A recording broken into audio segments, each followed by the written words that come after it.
The soft hum of clinking glasses and quiet chatter filled the dimly lit Italian cafe. Couples leaned across tables, laughing, whispering, sharing plates of pasta and wine. It was a place where love stories blossomed, except for one girl sitting nervously by the window, clutching a wrinkled $5 bill in her hand. Her name was Alara Finch, a 22-year-old college student with a heart full of dreams, but a wallet that held nothing but struggle. That night, she was there on a blind date her friend had set up. She wore a faded blue dress that had seen better days, but she'd ironed it carefully to hide the creases. Her shoes were scuffed but polished. She had even braided her hair with trembling fingers, hoping tonight wouldn't be a disaster. The only problem, she had just $5 to her name. Alara knew it was ridiculous to even show up, but she had been so lonely, so eager to feel like someone wanted her, that she couldn't say no. Maybe he won't notice, she whispered to herself, tucking the bill deeper into her purse. At a nearby table sat a man who seemed out of place in the modest cafe. His name was Callum Hayes, a 35-year-old CEO and single father. Known in business circles as a ruthless strategist, Callum was feared in boardrooms but invisible in places like this. He wore a crisp black suit, though his tie hung loosely around his neck, and his expression was a blend of exhaustion and longing. He wasn't there for romance. He was simply killing time after a long day of meetings, nursing an espresso. And yet, he couldn't take his eyes off the girl by the window. He noticed her nervous glances at the door, the way she smoothed her dress again and again, the way her purse seemed heavier than it should be for someone carrying so little. But what caught his attention most was the flicker of hope in her eyes. A fragile hope that reminded him of someone. His late wife, who had once walked into his life with nothing but a second-hand smile. Minutes ticked by. Alara's blind date was late. She ordered nothing, just sipped on the free glass of water the waiter had left, pretending she wasn't hungry as she watched other couples eat. Finally, the door swung open and a man swaggered in, her blind date. Travis, loud, brash, with his shirt half-buttoned and his cologne choking the air. He plopped down in front of Alara without so much as a hello. "Wow," he laughed, looking her up and down. "My buddy didn't say you were so plain." Alara's cheeks burned. She stammered something, but he was already waving the waiter over. He ordered steak, pasta, and 2 bottles of wine, without once asking her what she wanted. Alara's hands trembled under the table. She had $5.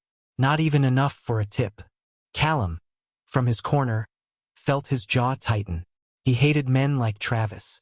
The date spiraled quickly. Travis mocked her thrift store dress, asked if she even had a real job, and laughed when she admitted she was working nights at a library just to pay tuition. Alara tried to smile, tried to endure, but her eyes betrayed her pain. When the bill finally came, Travis leaned back smugly. "So, sweetheart, you paying for half? Or are you one of those gold diggers?" Alara's face went pale. Her purse felt like it weighed 100 pounds as she pulled out the single crumpled $5 bill. She placed it gently on the table, her eyes glassy with shame. "This is all I have," she whispered. "I'm sorry." The table next to them went silent. Callum had seen enough. He stood, his chair scraping across the floor, and walked toward them. Every eye in the cafe followed him. He stopped at Alara's table, his presence commanding. "That won't be necessary," he said firmly, sliding his black credit card onto the check. His voice softened as he looked at her. "You don't have to apologize for being kind or honest." Travis sputtered. "Who the hell are you?" Callum's eyes turned steel. "Someone who doesn't tolerate men humiliating women." Alara blinked, speechless. The CEO at the next table had just defended her. Travis stormed out, muttering insults under his breath, leaving behind a half-empty wine glass and a girl on the verge of tears. Alara sat frozen, her hand hovering over the $5 bill, as if it might shield her from the humiliation that had just unfolded. But then, Callum's hand gently pushed the bill back toward her. "Keep it," he said quietly. "You'll need it more than I do." Alara looked up at him, startled. Why would you help me? You don't even know me." Callum gave her a small smile.